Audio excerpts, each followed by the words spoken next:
Good morning and welcome to another episode of Coffee and Tea with AARP Connecticut, a biweekly conversation in which AARP staff and volunteers talk to Connecticut decision makers about policies and programs that are of interest to older residents. My name is John Erlingheuser, and I'm the Senior Director of Advocacy and Community Outreach here at AARP in Connecticut. And today I'm very pleased to be joined by one of our great AARP Connecticut volunteers, Ann Young-Jaffe. Thanks for being with us today, Ann. And why don't you tell the folks a little bit about what you do at AARP, your background, where you're from, what did you do in your previous life, anything that might be important for the viewers to know. Sure, John, and thank you. My name is Ann Young-Jaffe. I am a lifetime Connecticut resident. I live in Bloomfield with my husband and my daughter. I've been an AARP volunteer for about 2 years now. Most of the work I do is around the Disrupt Aging program, where we go into colleges and universities throughout the state of Connecticut and really try and dispel those myths about what it's like to grow older. So we really try and transform people's attitudes about aging. It's been very successful. So now we're launching a new program that takes that same kind of material, only we use it in local community organizations. I've been retired now for about 2 years. I worked in Connecticut corporations for about 30 years. Most of that time was spent in leadership roles in human resources. I started in labor relations, spent a lot of time in leadership development.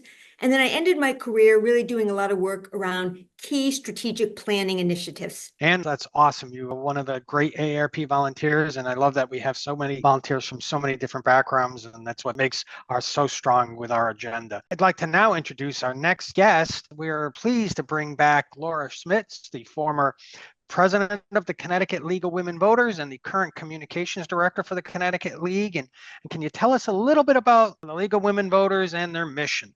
Sure. We were created after the 19th Amendment when women won the right to vote. They didn't give it to us. We had to take it. So we've been doing this for over 100 years now. And basically what we did was educate new voters. At the time, women were not always literate. Not all women had access to education. So our goal was to make sure that every voter, no matter what their gender or anything, was educated on the issues in a nonpartisan way. We always try to make things nonpartisan and about the issues, not about candidates. We give people information so they can make their own decisions about that. So that's what we've been doing for years. And we started out back in the day doing like hygiene in the tenements, child labor laws.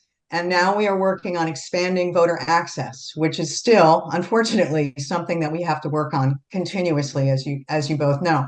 So that's kind of what we do. And education is really what we're all about. We also advocate for positions that our National League has. And our National League position, just so folks know, are done after years of study with input from both sides of the aisle, as well as every possible way we look at things economically. So our positions come after a long period of study, and they're usually progressive, but they're also practical. Everything that we have, be it immigration, housing, it impacts our economy. And that's really what people are thinking about most of the time. Economy affects all of us. So that's kind of what we do. But we're mostly about voter education. So that's really why I'm here. You know, there's so many similarities between the League and AARP. You know, we are very political. We get involved in issues that matter to the population we advocate on behalf of. And that also includes educating the public about voting and the importance of voting. And so it's why it's so great for us to be able to partner all the time with the League of Women Voters on so many issues. So, Ann, why don't you take it from here and take our next question? Sure. Laura, first of all, it's great to meet you. And I wanted to ask you a question about your background and experience on elections prior to joining the League. Okay, thank you. And it's nice to meet you too. I used to be a registrar of voters in a small town. I think John and I have that in common. And that's kind of how I got involved in elections. Basically, I started out as an assistant registrar and became a registrar. And I have to say that one of the most exciting days of the year is on election day. It is the one time you see most people in your community. And it's also, you feel like, I say I'm queen for a day. It's a long day, but you do feel like you're in charge of helping. Your whole goal that day is to help every eligible citizen vote. That's really what your job is for that day. That's how I got started in elections administrator. I'm still an elections administrator in the city of Norwalk now. So this is going to be my first presidential that I'm going to miss because my daughter's getting married. So I'm kind of upset about that, but I usually try to be there for the presidentials. But it really is important that, to me, that everybody who can vote actually votes. And it's really disturbing to see how many people who are eligible don't. And that's one of my goals and one of our roles at the League. But before that, I was in advertising. I was a corporate spokesperson. I was a radio talk show host. I've had like many jack of all trades, pretty much, as far as communications goes. That's how I got started. Public speaking is something that I like to do. So I feel that I should use those powers for good and spread the message about voting and turnout and why we should all do it. That's great. That's why we love to have you on as a guest, Laura, all the time. You do such a great job in really condensing down things into meaningful ways for people, especially something so critical as voting. So, you've been with the League for a while. The League does such great things for people, particularly around the election. So, why don't you tell us a little bit more about the events and activities the League is sponsoring during the November 2024 elections, and what if people wanted to get involved in your activities? How would they go about doing that? We have local leagues throughout the state. We have over 20 leagues. Many of them are centered on the coast, but we also have a couple that are interior. In New Britain, we have one in Litchfield County, which covers like 18 towns, which covers a lot of territory. Northern Fairfield County does Danbury in that area. So we're back to being in person, which is fabulous, because for us, it's really about creating relationships within the community, meeting people at farmers markets, meeting people at voter registration drives, tabling events at every event. We've gone to fairs, we go to, if there's an event in the cities, but the local leagues basically direct those things, and they know what the hot spots are in their community. Say there's a block party in New Haven, for instance. They're going to be, the league members in that group will be at that event registering voters. Although now that it's so easy to register in Connecticut, we find that a lot of our time is spent educating voters about what's on the ballot. What are the deadlines for getting registered? All these kinds of things. So we try to do that. We go into the high schools in the fall and the spring to try to get the registrars go in the spring. We try to go in the fall because, we find, and I'm sure that's why we're all here today, is by the time Labor Day rolls around, people are starting to really pay attention to what's on their ballot, who's running for office. So that's what we've been doing. And we also supply our leagues and to the public, if they're interested, on our website, lwvct.org, all kinds of educational materials about positions, about issues, and what's on the ballot. And so this year, we're all about the question on the ballot, which will be about expanding absentee balloting for Connecticut. People are always shocked because Connecticut's a blue state, how we don't have automatic registration. We don't have no excuse absentee ballots. We finally have early voting. We joined the other 48 states that had it or whatever. So now we're finally getting some progress there. But people are always shocked that we don't have those things. And it's because our Constitution, we are the Constitution state, right? And everything we do is written in our Constitution. So every time we need to make a change, be it modernization kind of stuff, we have to have a ballot question for the general public to weigh in. So that's why it takes us a little bit longer to get to certain places that other progressive states are. Laura, you did touch a little bit on this, but I want to be a little more specific. There have been so many changes to voting laws in the last few years. People such as myself here at AARP and the general public, what can we do so that we're sure we're capitalizing on all these advantages on expanded voting options? Right. Well, after COVID kind of was a big wake-up call to a lot of folks about how, because suddenly everybody wanted to vote by absentee to be safe or for lots of good reasons. And that's when people started to realize, wow, why don't we have this in Connecticut? So because of COVID, not just because of COVID, but logically, you can now get an absentee ballot based on not just your own illness or fear of getting sick, but someone else's. Like say you're a caregiver or you have young children. You can get an absentee ballot. That is one of the legitimate excuses now, is not just your own illness, but the illness of someone else that you care for. So that's a legitimate excuse. That was one thing that was expanded recently. And also the other thing is we have early voting now in this state. And that is a great thing. I know it's gotten off to a rocky start. It is a little more complicated. I know a lot of registrars and town clerks are not as exactly overwhelmingly supportive of it because it does mean there is extra work for them, but it's really good for the public. And that starts for a general election October 21st. So there's a lot of time. And the difference between early voting and an absentee ballot is that you can go down to usually it's town hall or city hall, and you can walk in. You don't need an application. You just walk in and you vote. It's treated like an absentee ballot in that it is put in an envelope and not open until election day. but you don't have to put in the application and all kinds of stuff that you have to do for an absentee ballot. And that is at 10 a.m. to 6 p.m. from October 21st until November 3rd. And you can just walk in and vote early. This is something that people have been asking for a long time, and we finally have it. And I urge everyone to take advantage of it if they want to, because it's nice. You can do it in person, which is not always something you can do in an absentee ballot. And Laura, that includes weekends too during that time period. It does, correct? and that was part of the what was worked out with the Secretary of the State and the legislature is like it's got to have weekend dates because that's when people have time, as well as evening, like 6 o'clock, as opposed to like absentee ballots. As you know, you can walk into your town or city hall, and you can do that during business hours. So this gives a little more time to people, and it includes a couple of weekends so that people can take advantage of it. And we can still use those ballot drop boxes if you do decide that you need to vote by absentee ballot, correct? Yes, the drop boxes were another thing that came out of COVID that was really helpful. And I know you can tell when something's working when people are like, wait a minute, we don't want to make it that easy, do we? So what happened with the drop boxes is they are usually, again, town, city halls, big cities. I live in Norwalk. We have two. The second one is usually at a public library. So there are, and you can drop that off anytime, day or night. And they're only open by town clerks. They're very secure. They're more secure than post office boxes. Those blue boxes, we all know, they're just as secure. People are like, well, what if they drag them away? Well, good luck. They're on concrete blocks. So it would take a lot to get into them. But town clerks are the only ones who have the keys and the only ones who open those boxes and get rid of that. You can put your absentee ballot application in there as well as your absentee ballot. So it's a very good system, and we're really glad to have them as an extra. Absolutely. Great postage. secure.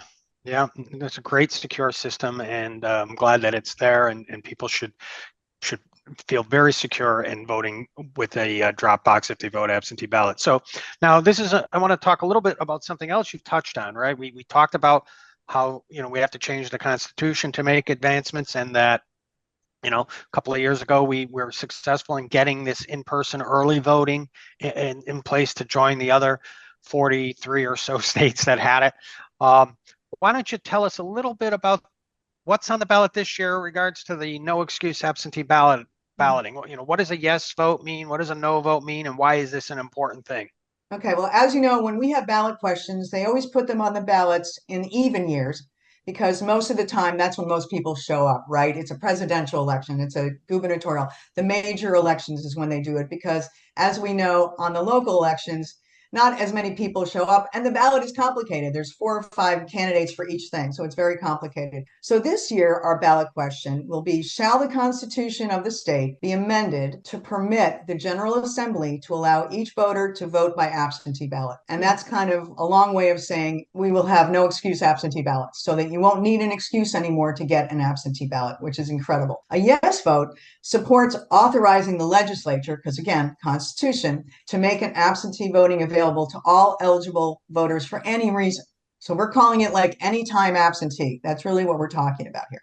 A no vote opposes any changes and keeps the current language in the Constitution that requires a voter to list a specific reason out of 6 to qualify for an absentee ballot. And it's kind of amusing, and John, you probably remember this.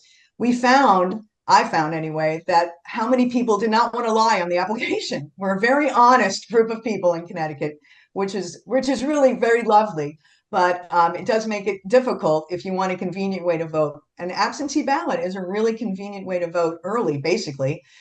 So this would basically, anytime you need an absentee ballot, you can get one. So that's really what we're talking about. And this is so critical because, yes, most people are very honest, but other people sometimes are unwittingly not realizing that they needed to have an excuse to vote absentee ballot. And, we're voting absentee ballot with all good intent when they didn't meet the criteria. So this is actually going to bring more people into compliance. So it's quite interesting. And, very important that people do understand that. And I just, Laura, as you know, as a fellow registrar, absentee balloting in Connecticut is such a secure system because it's a 2-step process, right? I mean, we don't just mail people ballots. No. Right. You have to fill out an application, request a ballot, get a ballot, and then you fill out the ballot and have, 2 secure envelopes, and then you either return it through the mail, in person, or in the drop box. Right. So this is a very secure process, unlike other states where they just mail people ballots. Right. I mean. Right. And there was a lot of confusion back in COVID when the Secretary of the State's office sent everyone an application. And people said, oh, they're sending ballots. No, they're sending applications, a totally different thing. And you're right about the security of the system. Those absentee ballots are, the ballot itself is put in an inner envelope that's signed and dated by the voter, and then it's put in an outer envelope. And the town clerks and registrars keep those very secure in between the voting process. And so even when because I've been an absentee ballot counter, and when you do that, you shuffle them. You don't know whose ballot is what. It's a very private system. It's very secure. And there's tons of checks and balances within the system to make sure that that stays the way it is. I know we had some hiccups in Bridgeport, for example, and that was really not about the absentee ballot itself. It was about what happened before the absentee ballot made it to the system, because those envelopes were sealed.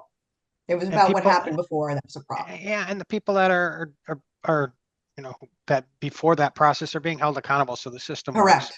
And that's the other thing that people forget that we have. We have a very good state elections enforcement commission, and those guys really do their job, and they look at everything. If you ever have nothing else to do, go onto their website and look at all the times that people have said there's fraud, there's this, there's that, and you can see what happened every time. And it's usually like, John, mistakes are made, right? Somebody put in the wrong thing, or they didn't sign this, or they put 2 ballots in 1 envelope. Things that we always tell people when they do absentee ballots, just remember, unlike on election day, you can't keep getting a new one if you make a mistake. So that's what people have to do. Pay attention to the instructions that come with your ballot if you get it mailed to you.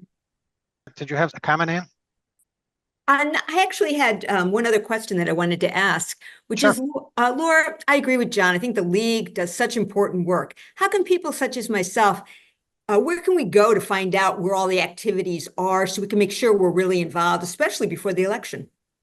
Sure. Well, if you want to join a local league, we're always looking for people. And this time of year, it's kind of interesting. We start getting calls for, are you guys going to do a debate? Are you going to do this debate? We're like, we don't have a lot of people power always in our local leagues to do debates. People love it when we do them, but it's a lot of planning. So if you're interested in getting involved, join your local league. lwvct.org is our website. And on that website, we have an events page, which will tell you what's going on in each league in each town, voting events that happen, as well as information about what's on the ballot and all kinds of things about our national league and all the issues. There are blogs that we've written, all kinds of information on that.